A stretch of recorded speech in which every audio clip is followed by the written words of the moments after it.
Creative Suite. So like Photoshop, like this car thing. I did something else. All right, so, yoo-hoo. How to go with the database schema work? Huh? Oh, it's going. Yeah? Wait.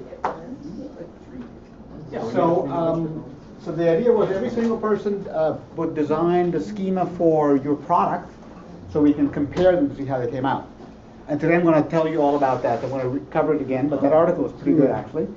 Did you guys find that article useful? Yeah. Did everybody read it? Who didn't? Who didn't read the article? I'm sorry.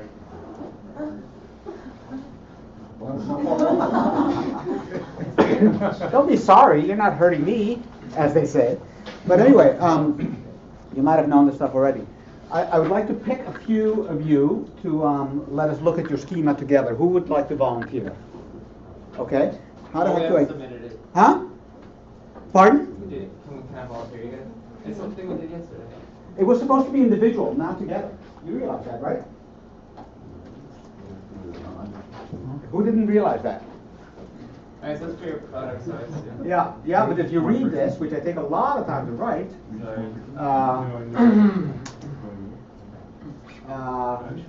let me just make sure that I wrote it.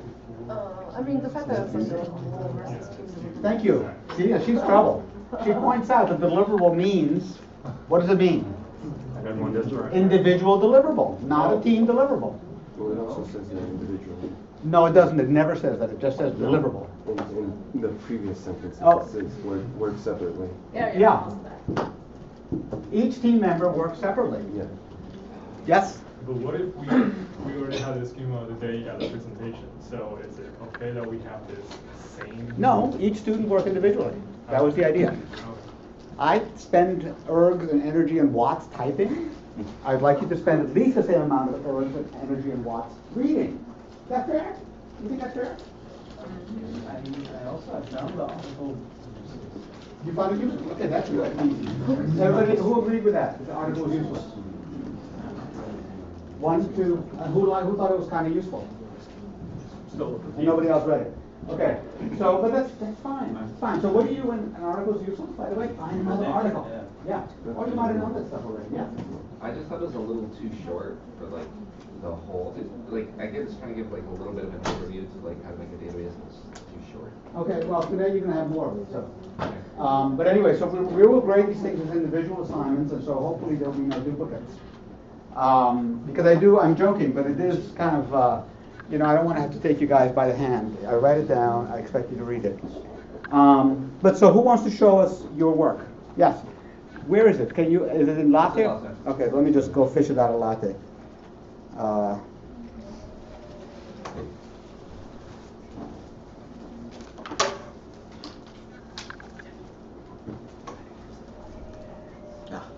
Just give me a second.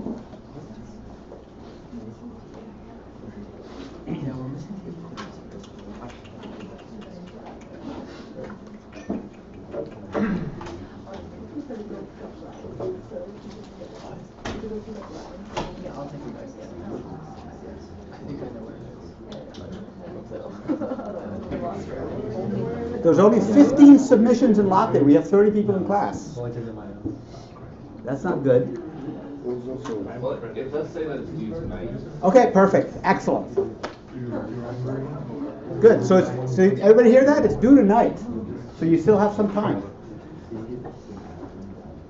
Okay. I'm just trying to get the file open here. And I'm going to close latte. Boom. Okay. Drink form. Okay. But you actually come see the final Monday. Like the Sunday, right? Show that. Yeah. I'll make sure I have time to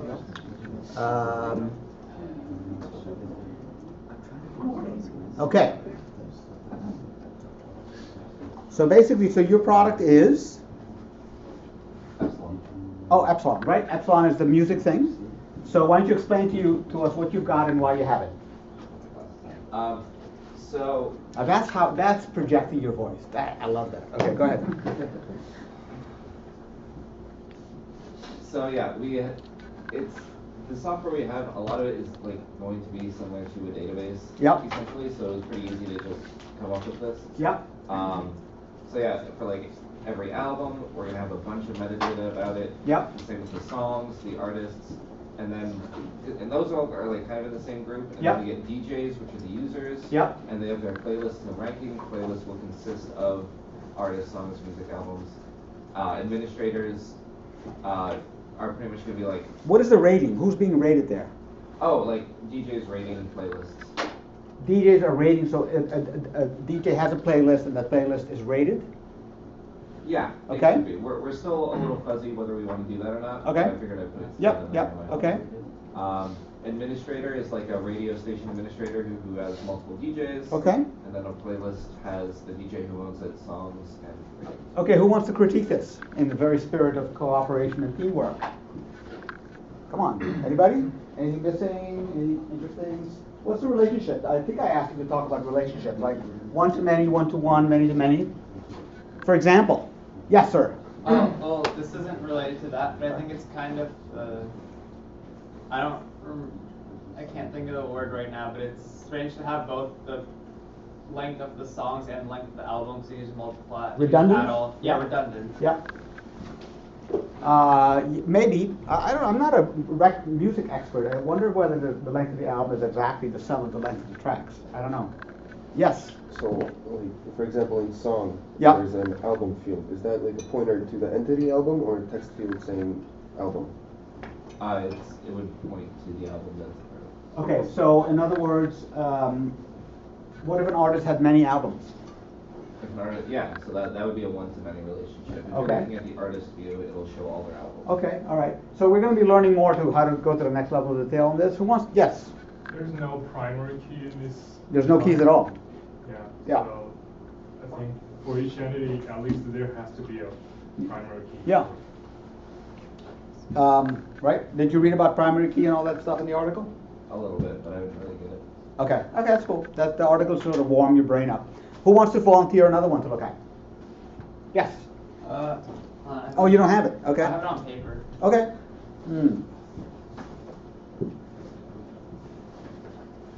Who has one that I have online? Yes.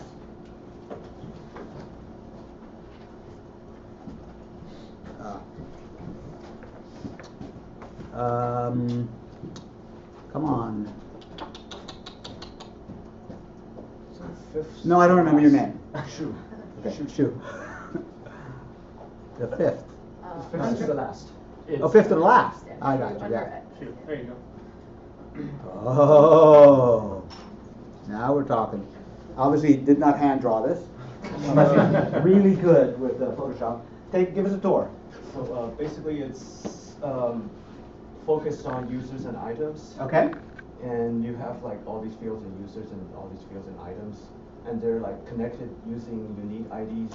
What is this funky little symbol here? It's one-to-one. One to one. Okay. Oh, So wait. for every user has just one item, and every item has just one user.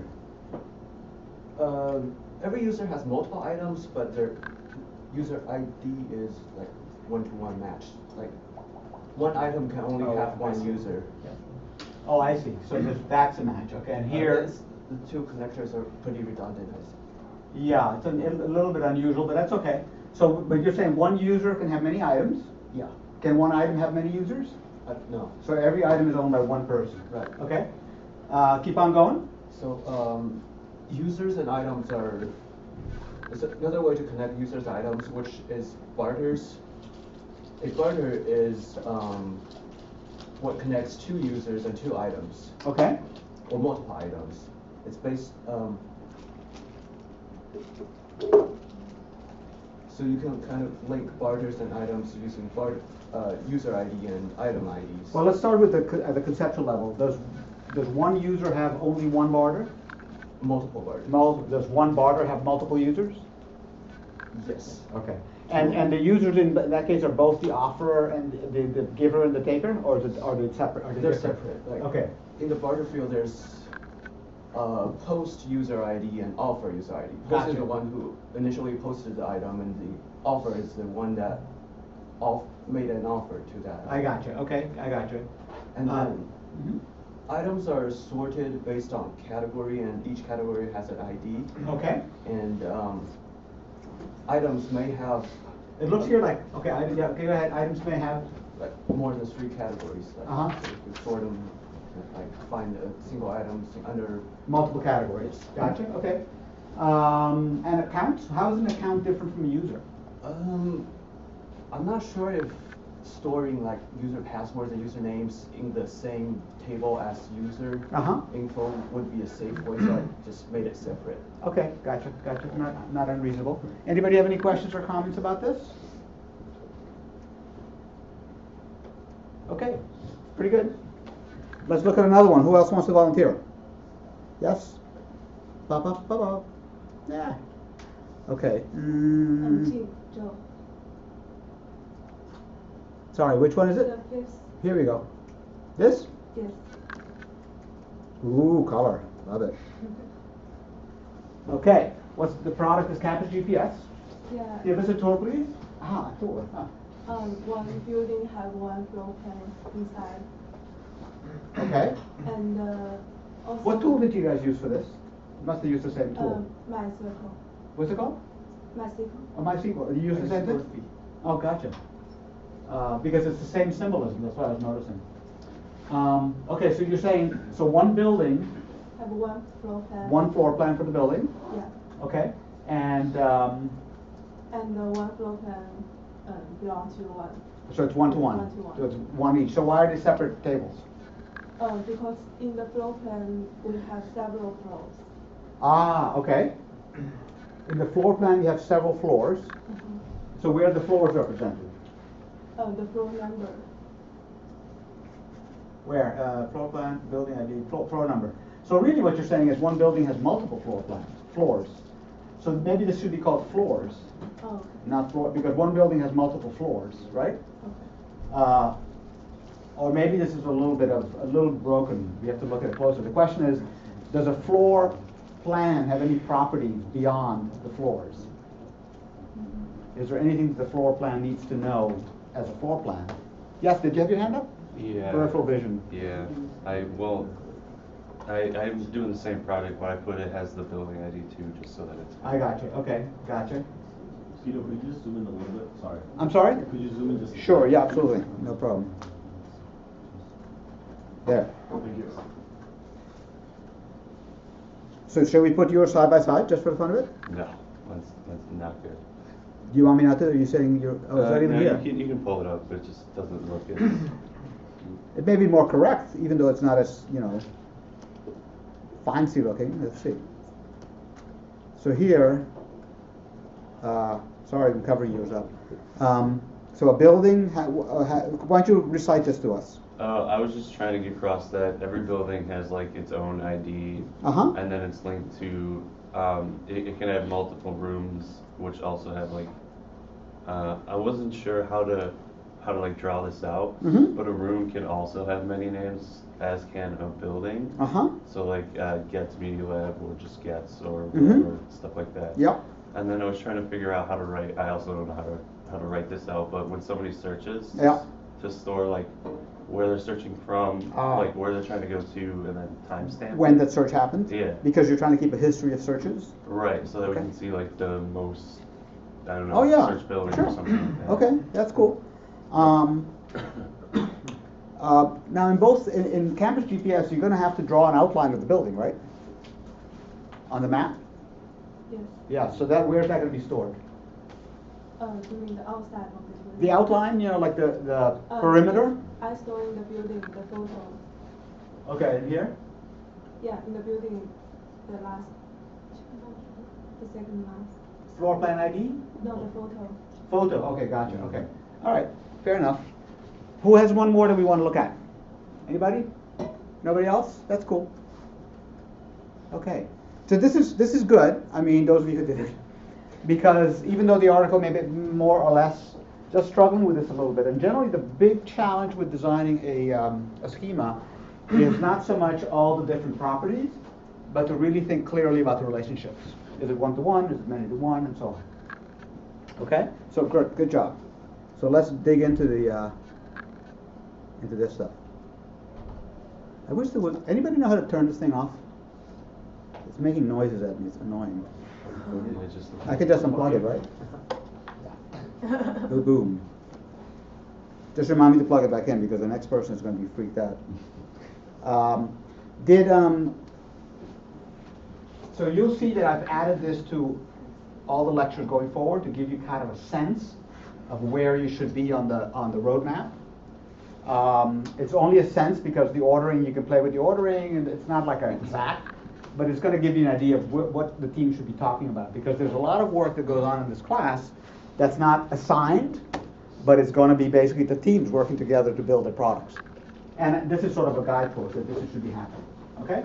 So let's go conceptual for a minute. So we talked about this briefly yesterday, I think, or the last class. You know, what is an ORM? So the key thing, and I'm going to be talking about relational databases, although they're not the only kind of databases that exist. But they are by far the most common nowadays. And the characteristic of a relational database is that it's stored, I'm going to go into great detail about this in a few minutes, it's stored as a bunch of rectangular tables. Okay?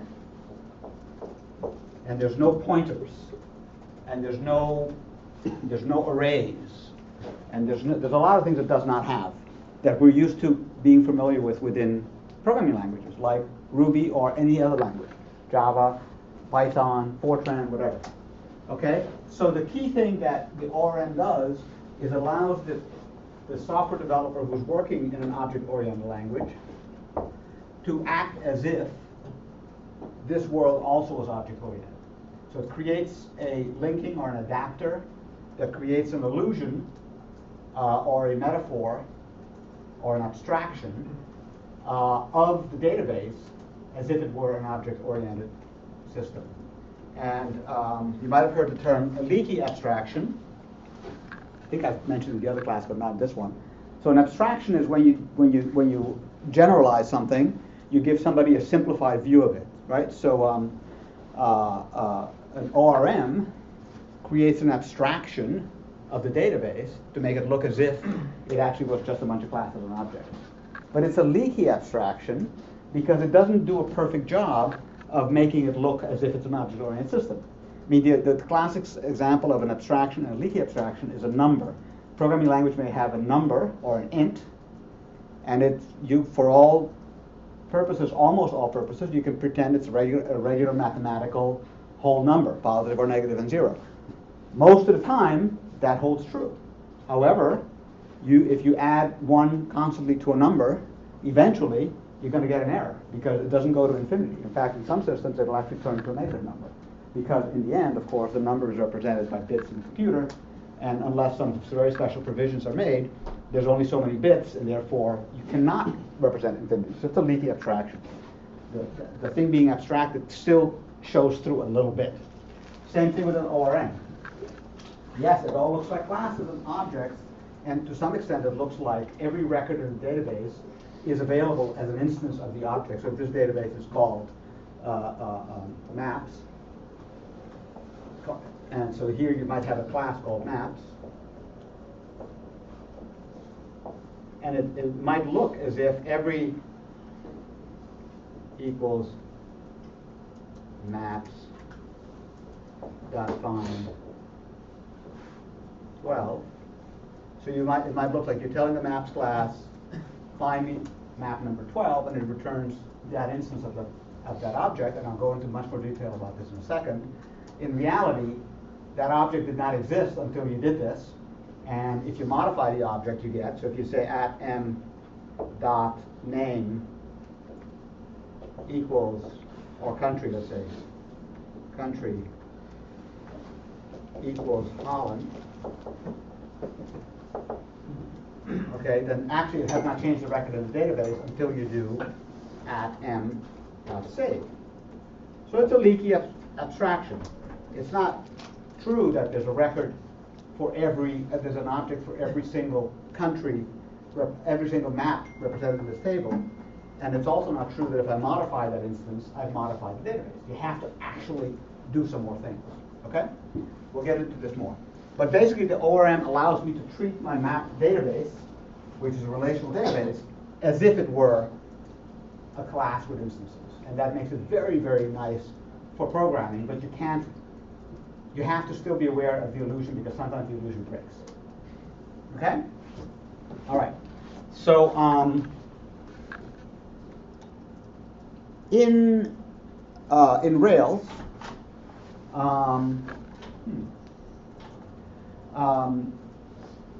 we'll take a look inside the Rails application structure, the subdirectories. But basically, as I said before, all Rails is a whole bunch of Ruby code. It's a big Ruby library. And when you make a Rails app, you're just creating an app that uses that Ruby library. One of the core components of Rails is something called active record. It's just a sub-library. And when you do commands like I just wrote here, I'm actually using active record. So if you do a search, if you do a Google search saying Rails space active record space find, you will find that that's a method on a class I think called, I don't know what it's called. Okay? So it's just a method on just a class. So active record is in a way the heart of Rails, and it basically lets you write. The other thing that's nice is that you can write code that looks like this without being aware or being worried about whether this is implemented with MySQL or Postgres or SQLite or any number of SQL databases. So it also hides the fact of what database you have. Yes? So is that part of the interface of Rails that's able to, Yeah. regardless of the database? Okay. Yeah, yeah. Basically, if you look at Rails, I mean, so basically, in Rails, there's a library called Active Record, and it has a lot of components. And one of the big components are the adapters, one for each database. Okay? And so the fact if somebody invents a new database, they could write the adapter in Rails allows you to use it. And in fact, you will be writing applications in Rails which use a database system on your local computer called SQLite. But when you deploy it to Heroku in the cloud, it's going to use a database system called Postgres. And your code doesn't have to change at all, okay, which is a pretty big deal.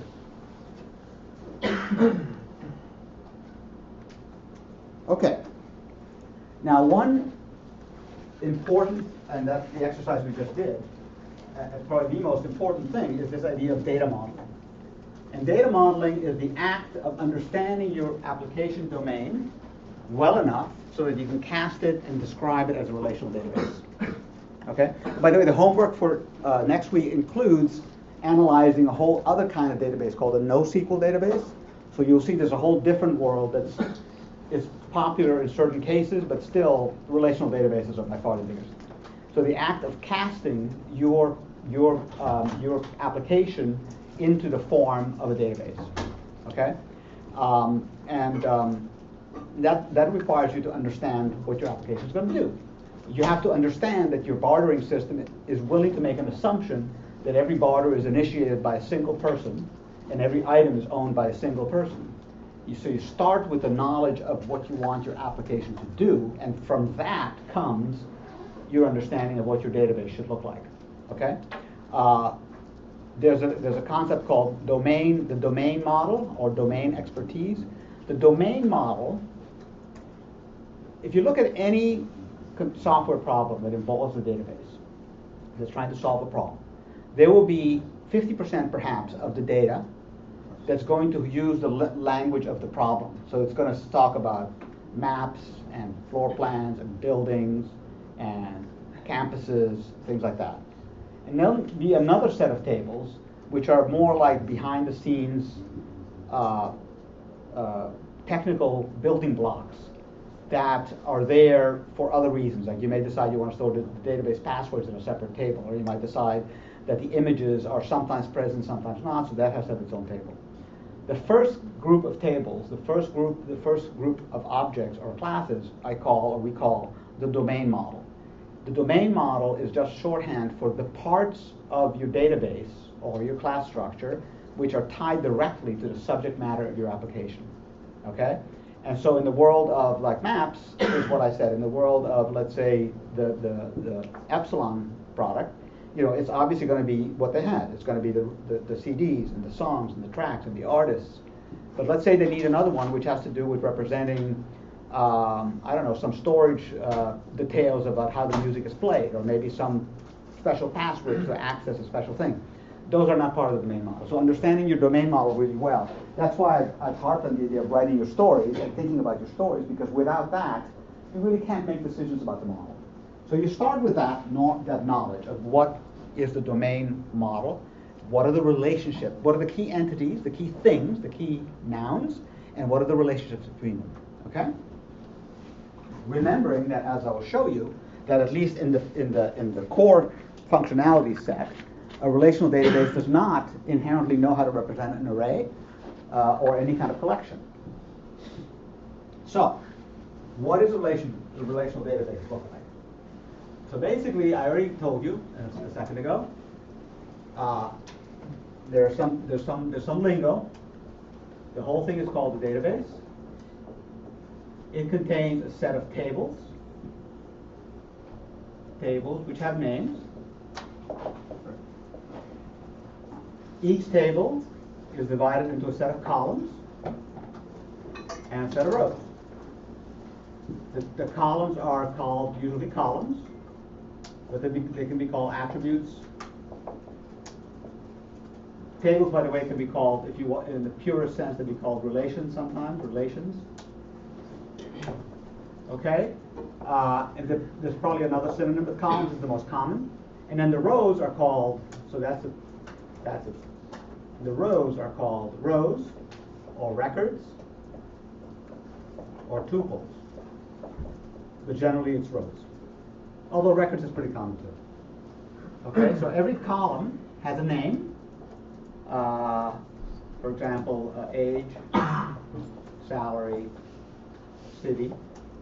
And every column always has an ID. Okay? Now, when I say an ID, I mean that there's a unique integer description, a unique integer value for every single record in the database. Okay? So it starts at 1, let's say, but it could be random. You can't really make any assumption about what the number is. But it's a value which by itself alone allows you to identify a specific record. That value is found in only one record, and that record is the only record that has that value. Okay? So that's the key.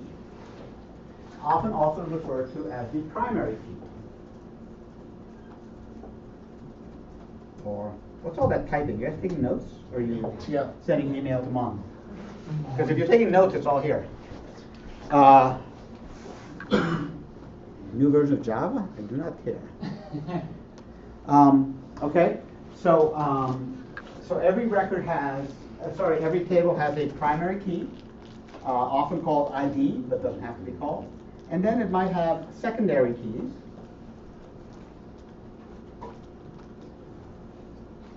Or often called foreign keys. And I'll explain what, let me just call them foreign keys. Foreign keys. Okay, so in the case of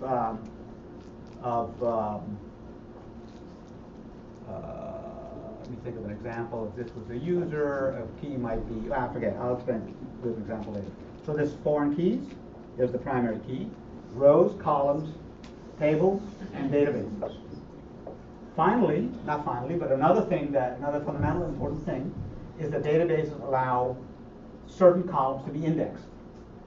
So, is it indexed or not? And that is about searching. So if I have a database that has a record in there for every person in the United States, 300 million records, and I want to look for everybody who lives in the town of Arlington, I could obviously read every single record and look for that, but that would be very slow. So instead, I could create an index on the city column, and the index is what you learn in computer science. It's a B tree or something like that, which allows me to say every city, every record that has Arlington, and find it extremely fast. So when you get into setting performance for your database, for your product that's based on the database, you start thinking about what tables should be indexed. Now, who can talk a little bit about that index? I mean, why are all columns not just indexed to make searching fast? Why would you not index every column. Yeah. Index and produce a lot of overhead. What kind of overhead? Maintaining the indices, and I think it's also for like insertions. If it takes longer to do insertions, you've got indices. Too. Explain a little bit more. You're right, but explain a little more for those that do not understand. Why would it create overhead for insertions or for other kind of changes? Well, because when you're putting stuff into the database, you've got to index it also when you put it in, like to be like this is here. You put it like equals to the color or something. Mm-hmm. You've got to like make that thing like change this other data structure each time you put something in, which slows it down. And that's why insertions is more. I think it's just more. Yeah. That's why. Yeah. In most of the cases, index are done by B plus tree. Actually, it's also in disk, and one index is on one column. If you insert new value or change the value of that column, you need to modify the tree as well, and that's not free. Yeah. And if you make indexes on every column, that means if you change only one value or just insert one new tuple, right, you need to modify, maintain all those indexes, and that will become expensive. And this trade-off. Yeah. Exactly. And the other thing that nobody mentioned is that the tree itself, the key itself, the index itself takes up this space. So the index itself might take up a lot of space. Let me give you a concrete explanation of what an index is that usually is helpful. Imagine if I say, find me the student that is whose ID is 1, 2, 3, 4. Okay?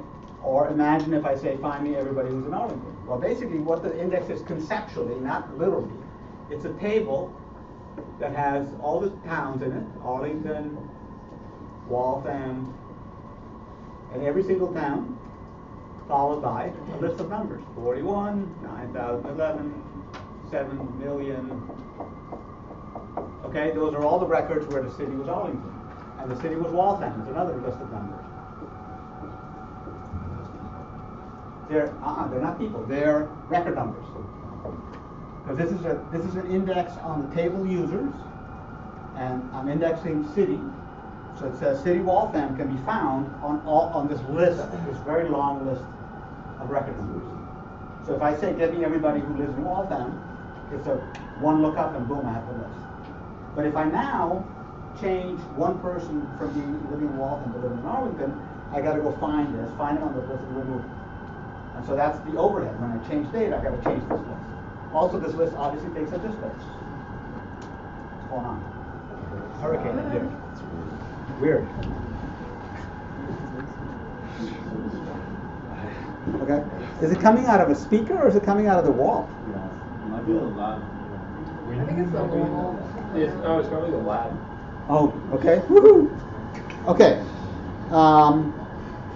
Now, I said, so now the next question to address quickly is, what are the legal values in each column? Okay, each column has a data type, a permissible set of data types. So this one might be a Boolean, that one might be a date, that one might be an integer, etc. The set of permissible permissible data types are database specific. Yeah, there's a set you always find. You always find integer, you always find date, you always find, but then there may be other special ones. So if I want to use the same application on both SQLite, which is one database system, as well as on Postgres, which is another, I might, if I use one of the unusual capabilities of, let's say, Postgres, let's say the ability to store JSON in a column, I might find that I cannot do that if I want to use the same application on SQLite. Okay? So the data types are critical. So when you design your schema, the data type also is a decision you have to make. Okay? Now finally, and most importantly, in a way, databases can do a very important operation. If you got those of you who have taken database courses have heard this, called a join. Who can describe for the rest of us what a join does? What a join is? Somebody who hasn't spoken yet, but happens to know. It's okay because you didn't take database as a prerequisite, but you might know it. Anybody? What is a join? What is a join? No? Okay. I'm going to tell you. What? You look like you were like... I can't really remember, but I think it just... joins two things together. Right. But Yeah. I think you can do it like based on like a similar attribute. You're on the right track. So basically, let's say that my let's say that my data model, which is the conceptual thing, says that for every student, for every course,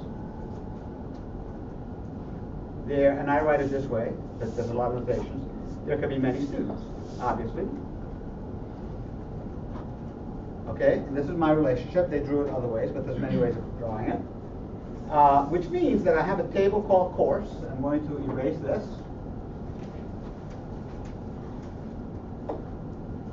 Table called course, which has, of course, its key, and then also has other things, including, let's say, course number, and many other things. And then I have another table, because everything in a relational database has got to be in a table. Another thing called a student.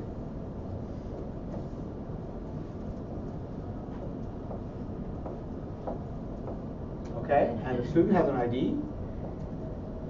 They have a name and a few other things.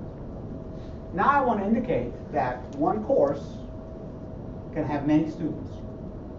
Okay, and for that I use a logical.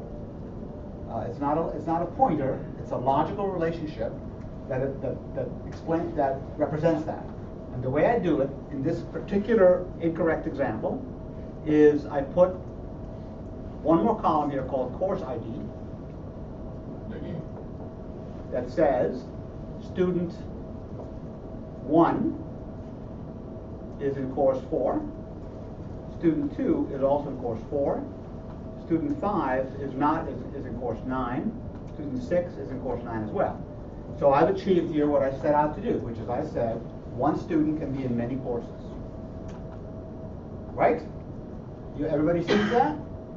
So how can I tell whether student 5 is in what course? Let's say, so I'm going to put one more here.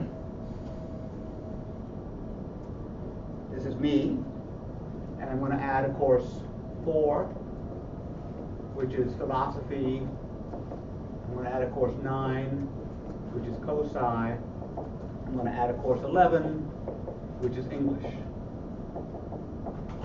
Okay? So I can tell, obviously, that Pito and Amin are both in course 11. So Pito and Amin are both taking English. All right? I'm not saying anything too deep, too complicated. It's very, very simple. Okay, so basically I can just inspect these tables, and I can say, oh, that's course ID. Pito is taking 11. I take 11. I look at here. I say, oh, that's English. If I want to know who are all the people that are taking English, I say, oh, English is number 11. Look in here for all the 11s. They're the people taking English. That's it. Okay? Now,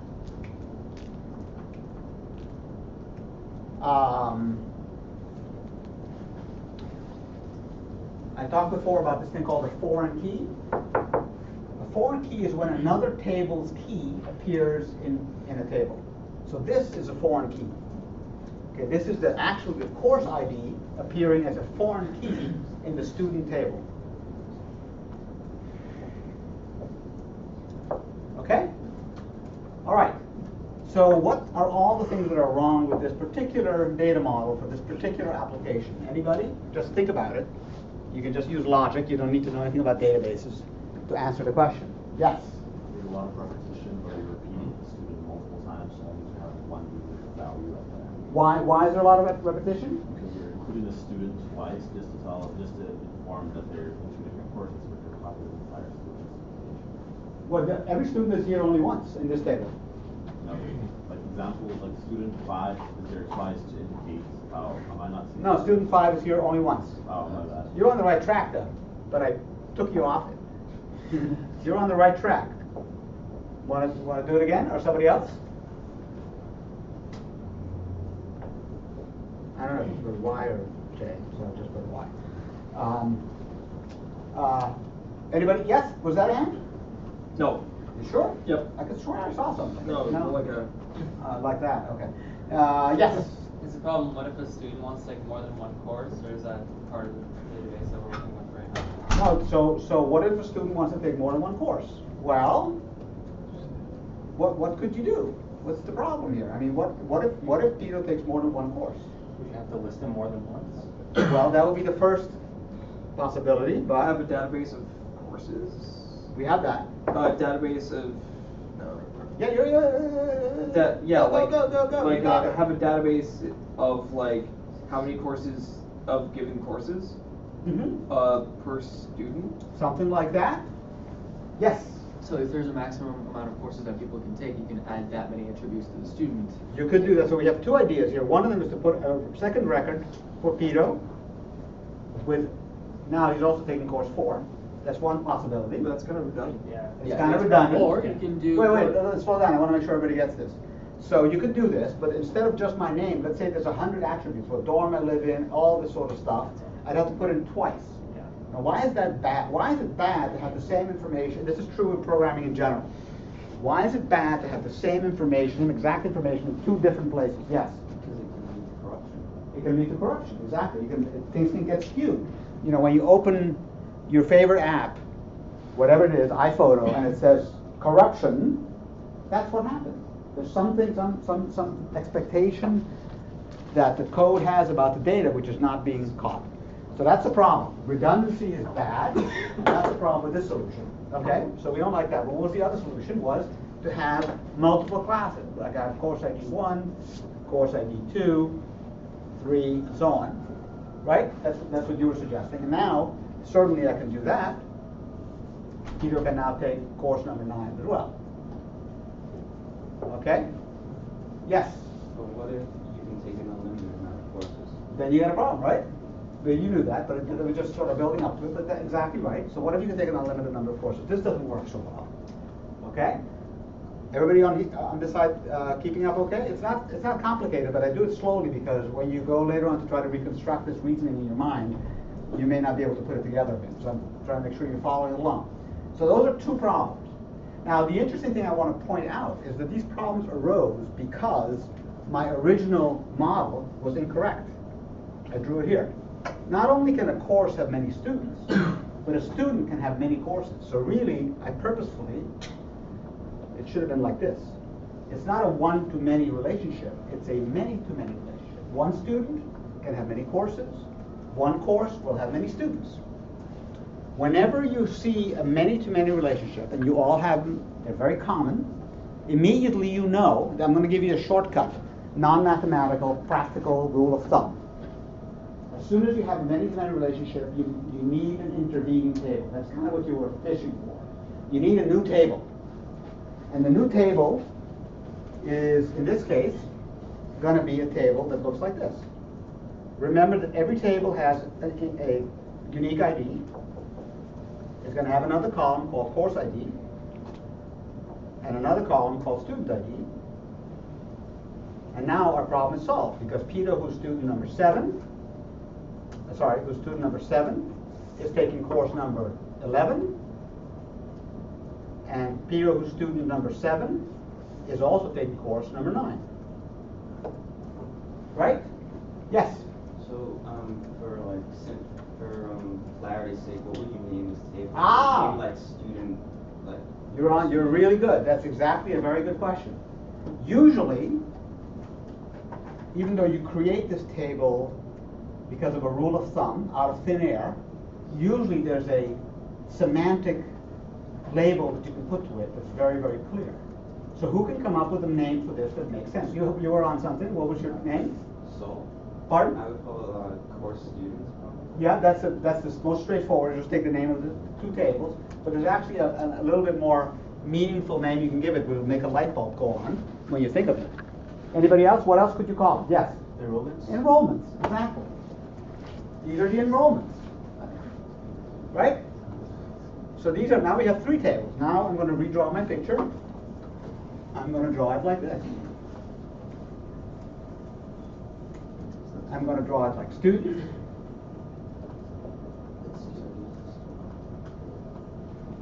Enrollments. And courses.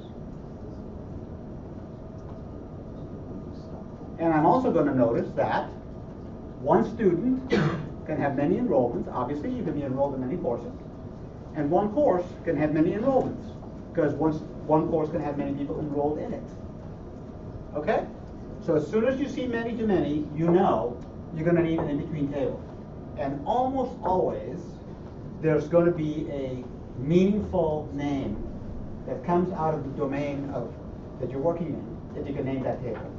Not only that, but almost always, as you go further, you will discover other attributes that you didn't really expect that fit exactly in that table.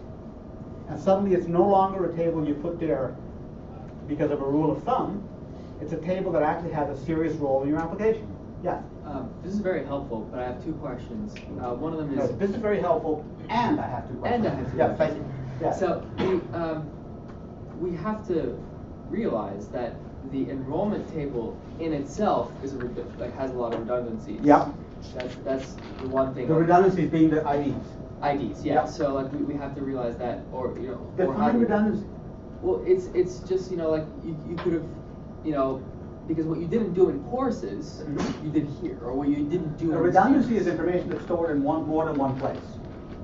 I would argue that this 7 is not stored anywhere else. This is the 7 that means student 7 is taking course 11. That's not recorded anywhere else in the database. Exactly. So that's my second question. Yep. If you're pushing all the enrollment information to this new table, then what do you do with the old table? Do you just not Which old table? The student or the course? Do you not put any enrollment information in that anymore? Exactly. Do you outsource completely? Totally. Okay. Yeah. And now these, yes. Could you just... Can you guys see the screen? Because I'm not getting any questions from this side. I'm getting nervous. Can you guys read my scribbles okay? Yeah. Everybody awake? Everybody following? Yeah, sorry, go ahead. At some point I got a bit lost. Okay, good, excellent. Can you work out maybe the tables bit so I can see what ends up being crossed over into enrollments? Yeah. And also, would this be where you would use that join command? This is where you would use that join command. So the join command is a thing that happens dynamically when your code is executed rather than stored in the database. So when the database is, just sitting by itself on the disk, there is no join command, there are no joins. They're just these numbers. So to flesh it out a little bit, the columns here would be ID, first name, last name, dorm. The courses would be ID, course number, professor, room number, etc. And the enrollments would be ID, student ID, course ID. And these two are foreign keys. Okay? Yes? Just going back to something we were doing about 20 minutes ago. Yep. So with the assumption that we're going to obviously be indexing the enrollments table. Yep. Does each specific database, regardless what kind of database you're using, SQL, this, that, do they all have, this is like a semantics thing, do they all generally have their own types of data structures, or for B trees, this trees, or do they all have that built in? They have an index, and their implementation of the index could vary. Okay. Remember also the implementation of the index could vary based on the data type. Like if you had an image, I'm not sure whether you could index it. If you had a sound, but yeah, each one does it different, but I'm showing you the core set that you will find in every single relational database. I mean, they all go beyond this, but this is like the core building block.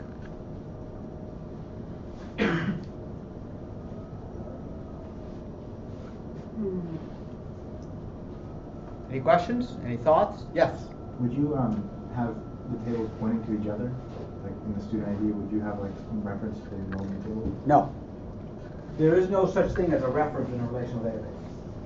The only thing that would be a reference would be the fact that a student ID number occurs in this column, which matches the column here. But otherwise, there's really, again, I'm giving you the central core, the heart of the matter.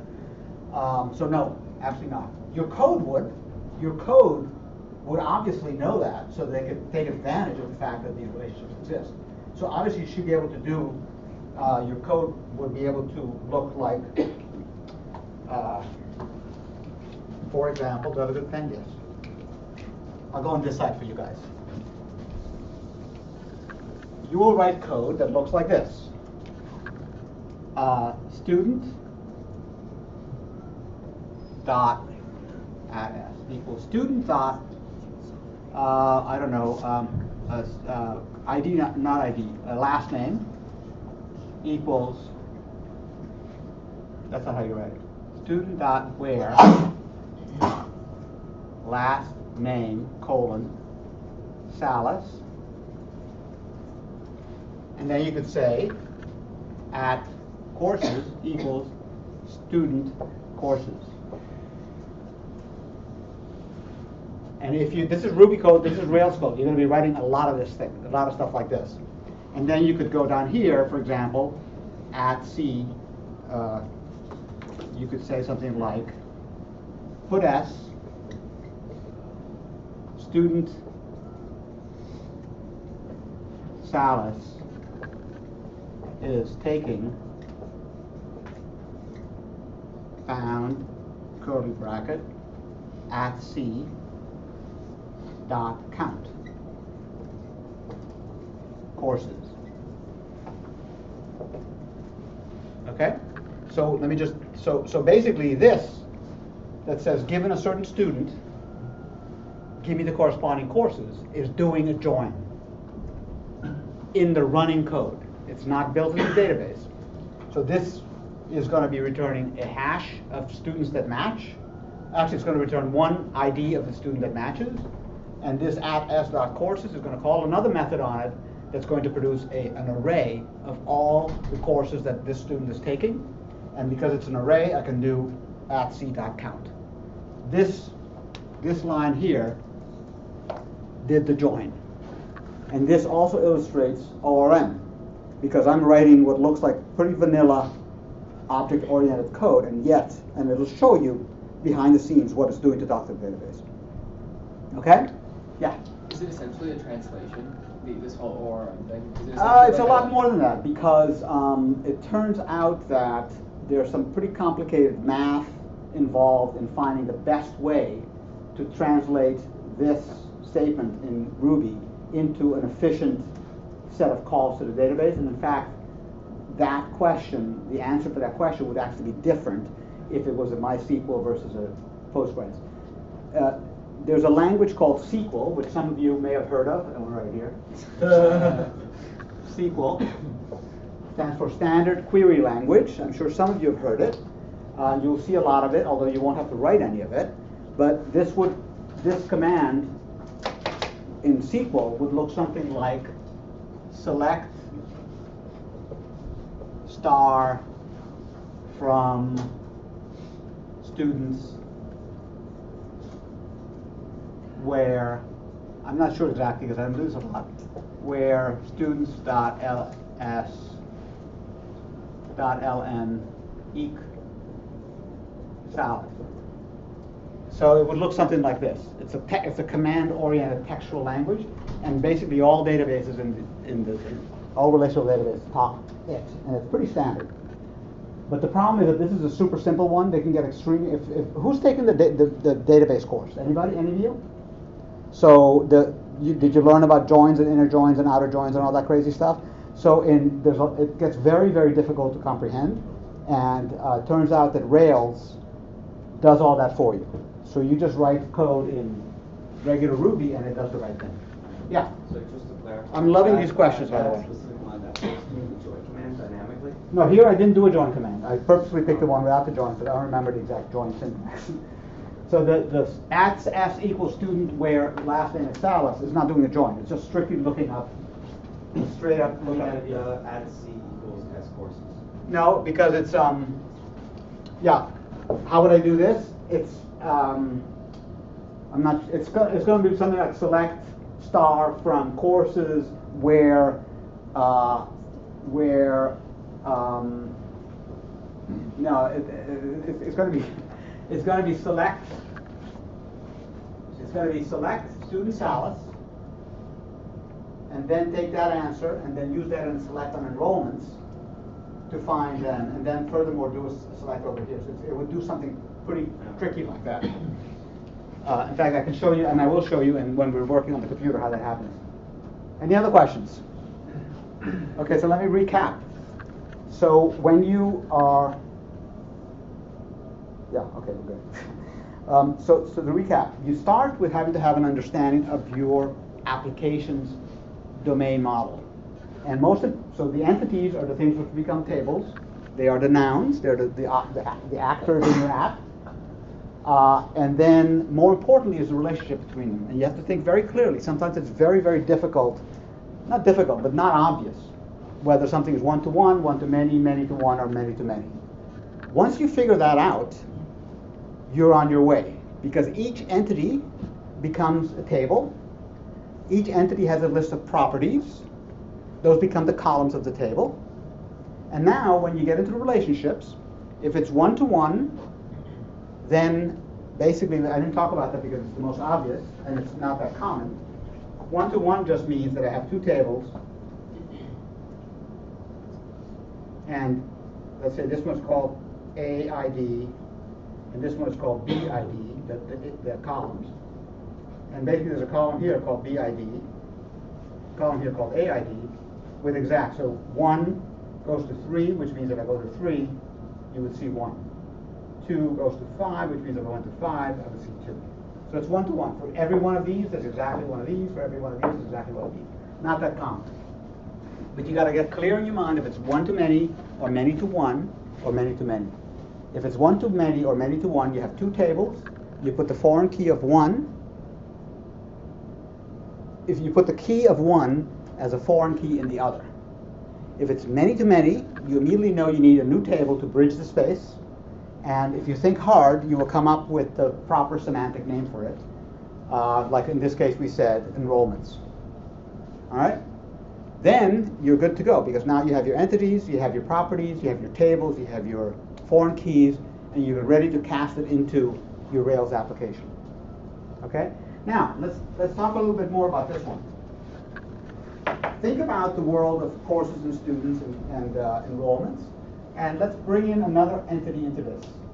Pick one, and then let's talk about how you would fit it into it. What's the next player in that world? Professor. Okay, good. Thank you for mumbling. Professor. Professor. Okay. And they have the ID, and the professor has his name. Okay, where would you hook it up into this particular data model? Yes. Courses. Okay. What's the relationship? I teach the course. Okay, but tell me one-to-one or many-to-one. One professor. Pardon? One professor has many courses, but every course is one professor. So what does that tell you? It'd be a one-to-many professor. You might have two professors be a many course, right? Be a many-to-many? Yeah. So what does that tell you that you have to do? You're gonna have to create a new course to professor joins table. Yep, yep. Why is it many-to-many?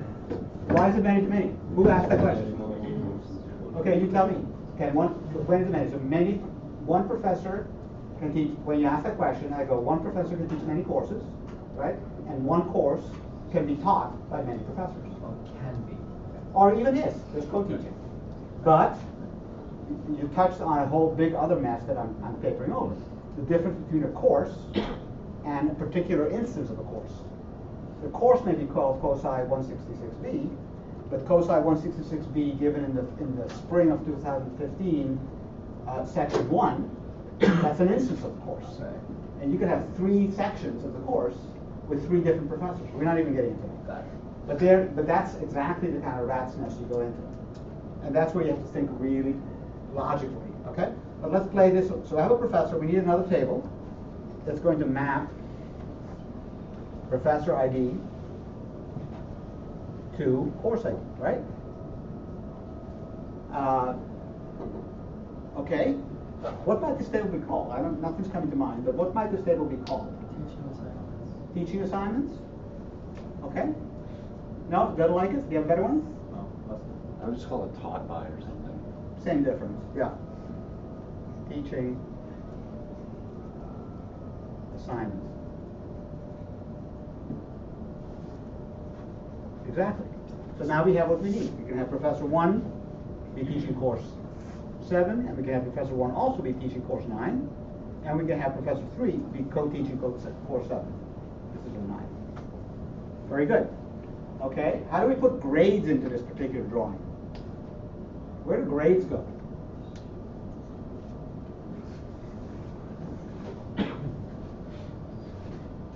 Yes. Enrollment?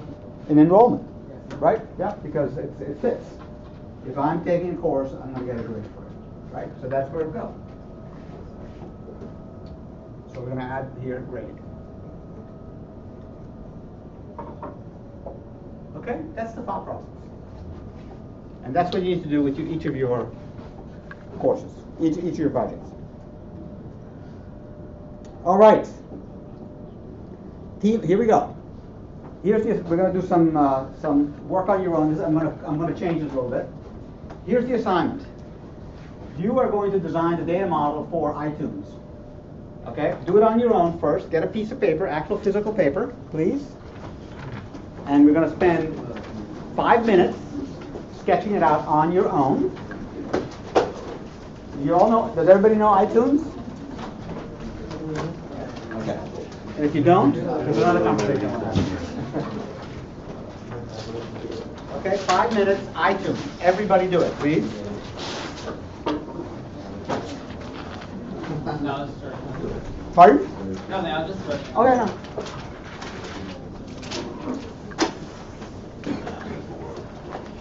So iTunes locally or iTunes the store? Locally. Stay at the conceptual level where there's no difference. So you're just drawing entities and relationships, and if you want, properties. So just think about okay, here's the procedure. What are the entities? Is something contained in something else? How many X's are there for each Y? What kind of facts do we need to know about each entity? What are the data types of those facts?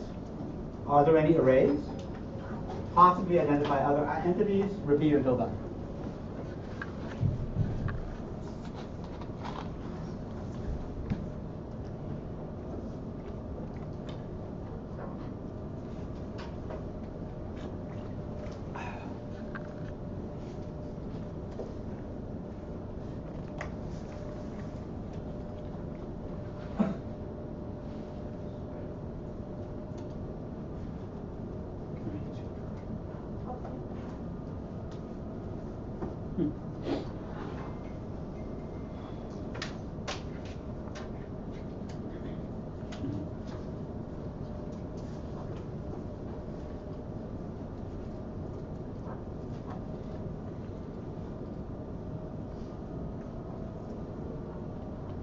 On paper, please.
Yes.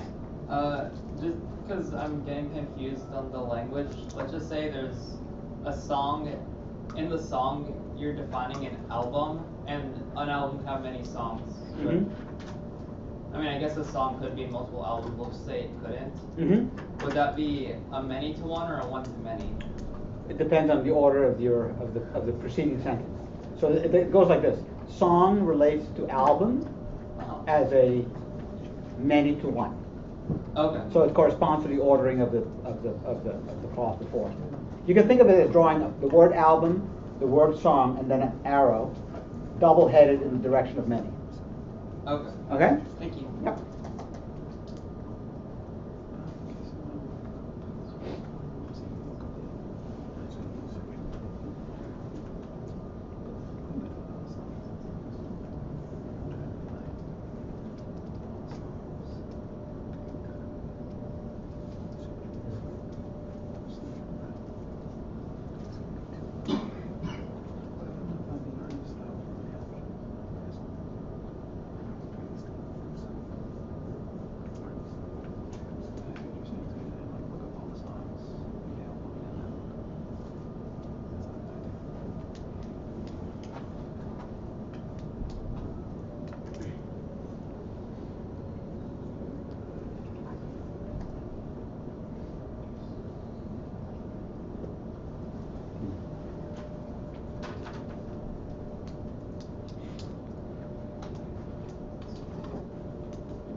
All right.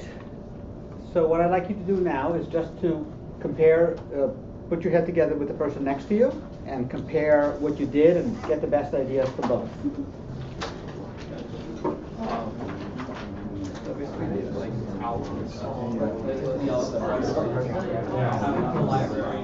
Way more than I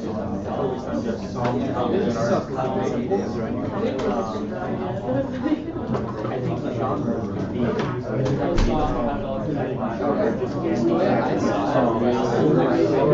compare with the person next to you and see who get the best ideas from both. Yeah, just to make it simpler.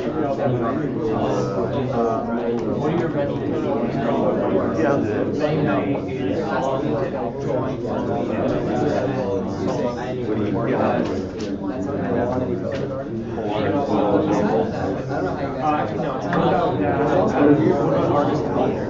I ended up having yeah, oh yeah, that's true. Because like you can draw an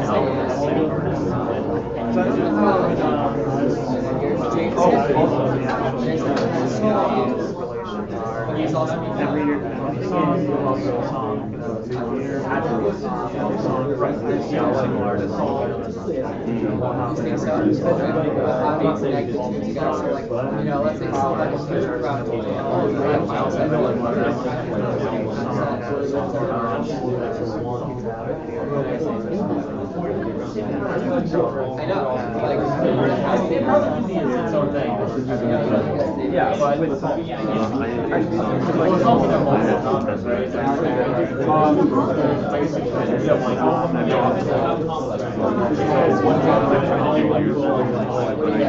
Like an idea and then type ratings and then I only did ratings of songs and then I figured like the album and artist like average out so the ratings should be like many to many and it's just the user ideas as well and I was just on the song that's all these things just to make it easier when you're trying to find like the version you could pick the like rating of the artist has you can pick all the ratings that be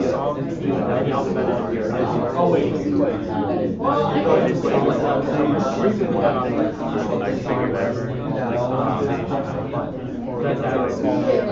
I was thinking of artists right now. I don't know what other people say. There being many more tables. An artist can have like 10 albums, and a specific album can have one artist on it.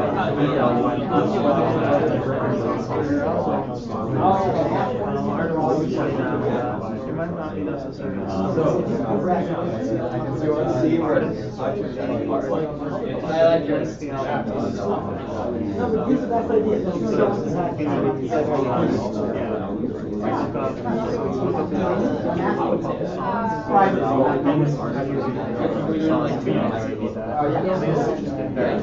So you guys are saying there's like a But then if you want to get the album that an artist has, you have to look up all the artist's songs and then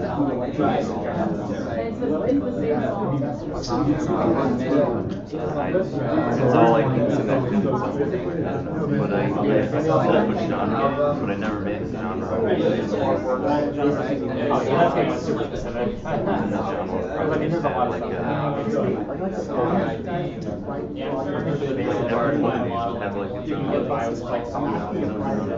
There's only a set number of genres. Every genre has an ID. Just every other, they would have to have like all these four things. exactly.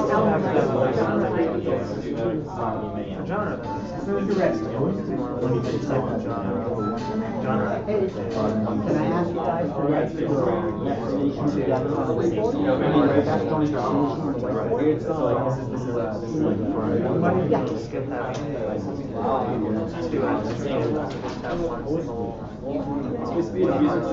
There's a lot of, I think there's a lot of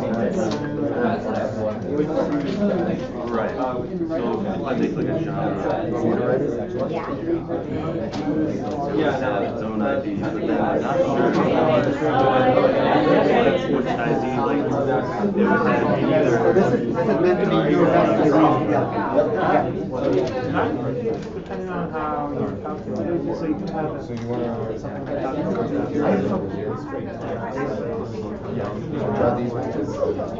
Yeah, you took it.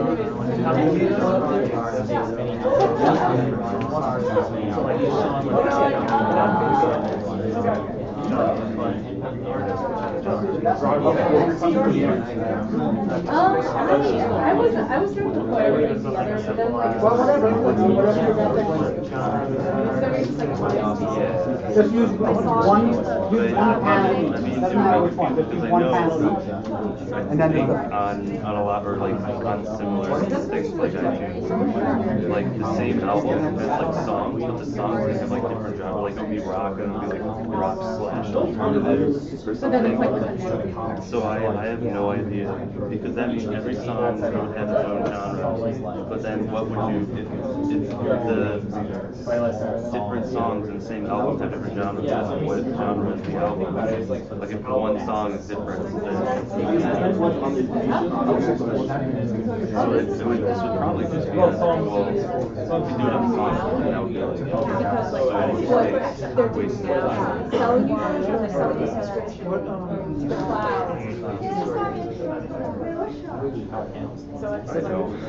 I totally Do we still have like Photoshop?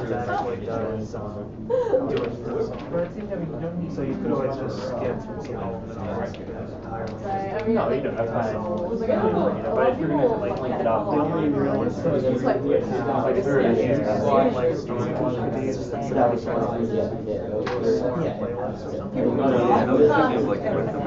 not normal hobbies.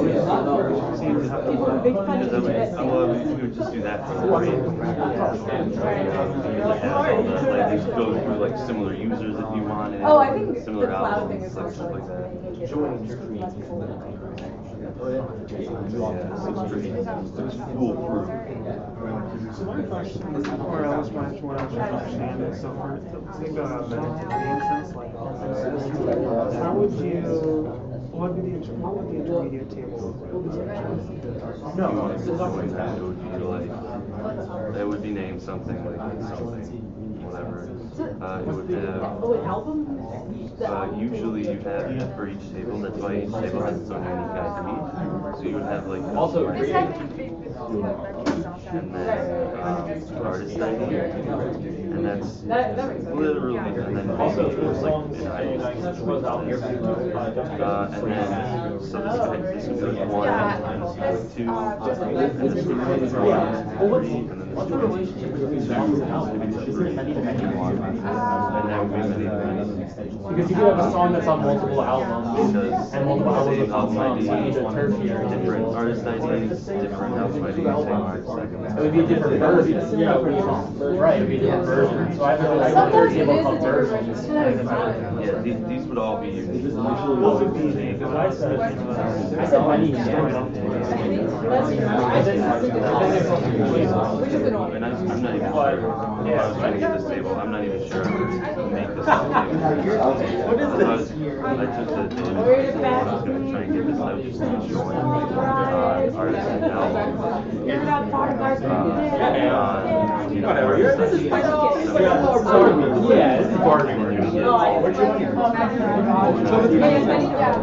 So like, if you're gonna make, so if it's made of many, you can make a table called like versions. And then I get all the albums where the artist ID. I don't know if it's versions, but the song ID is just like.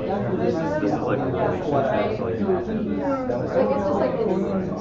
It's like when like iTunes reads it, it's like the info is the same, except maybe slightly different. and then that's probably in, from what I gather.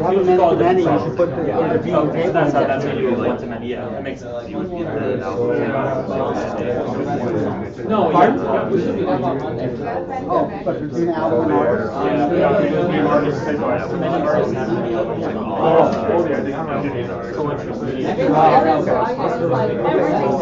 That's what I, yeah. I started as like one to many. One artist. One album. So this is all the permutations for the album. I would give you like whatever.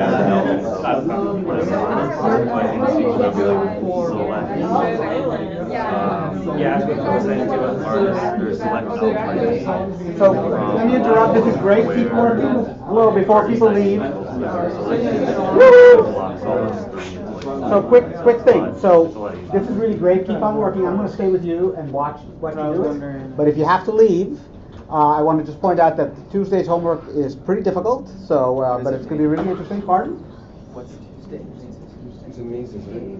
No, not the mazes, all the other, the reading, oh look, there's a lot of stuff. Not just mazes. So, no, it's not, mazes is not due on Tuesday, I don't think. It's due on Wednesday. Huh? It's due on Wednesday. Wednesday, okay, gotcha. Okay, so just check it out, but you're gonna learn a lot of Rails over the weekend. Okay, so check it out. We have a 3DS. Some of us have 3DS. Yeah, 3DS. So? Do we have? No. No. Your answer is no. For what? For So this is many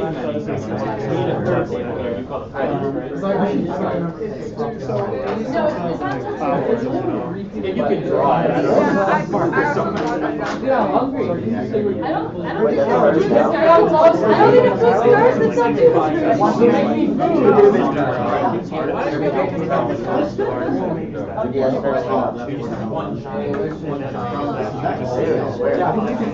Oh wait, good, I'm sorry.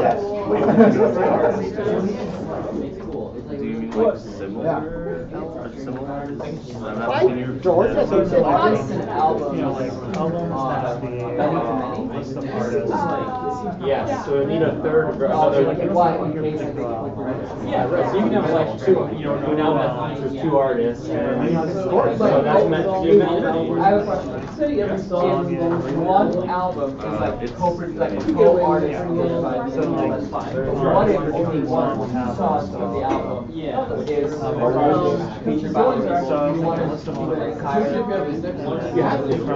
They're gonna you literally because your album now has two artists. So if I want to look up an artist, I want to see all the albums they've contributed to. So you can put those. What is the song? Would you really? The song. That's why they get on systems that tracks. And maybe like a pure version of Let It Be, which is the song, and then there's tracks, which is important. So you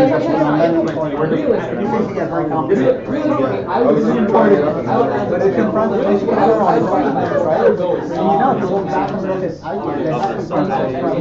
Like I feel like the way I'm realizing essentially does the same thing. What about this situation? Like, you have artists that are in bands. So what about you have artists that are made out of multiple artists? No. I would consider bands anymore. Yeah, but what if you have a band that's made out of multiple artists that's produced separately? That's a whole different. Then that's multiple artists working on one album. So that's very important. They're also identifying as a single artist. We're gonna have fights. Now I appreciate Apple's team really a lot. You're all in a band. Do you want his Beatles shirt to look? I know, that's what I'm saying. I don't wait to you want. What is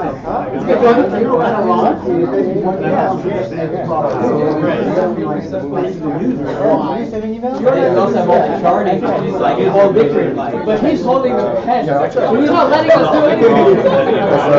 You created over the weekend. Well,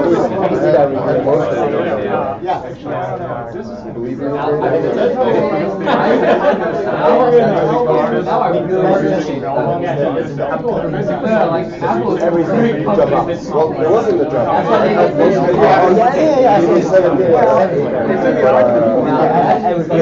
I didn't have like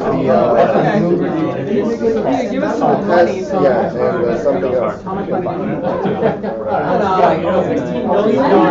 $16 million. Wait, I don't know what music is. It's a song. It's like so they may want here. Scary. In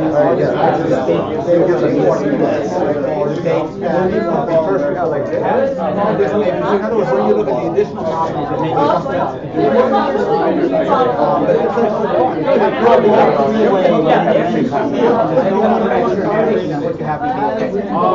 it becomes clear after many to many. Exactly. Yeah. You know why this is happening? Wait, you and I agree? I think they are. I think all of them are ready, potentially ready. I started doing like May one. That's May. That's May. And that's what why are you like? I am really. I'm gonna go for all those students.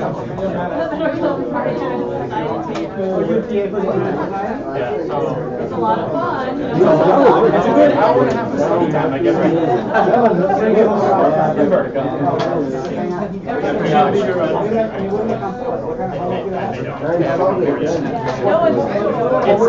It's one of, we're doing one of the tutorial writing and like it's a collaborative learning platform, so everyone has to write pieces of an article together to create like this Wikipedia article out of the book we just read. They come to complain. Yeah, it's pretty much complaining.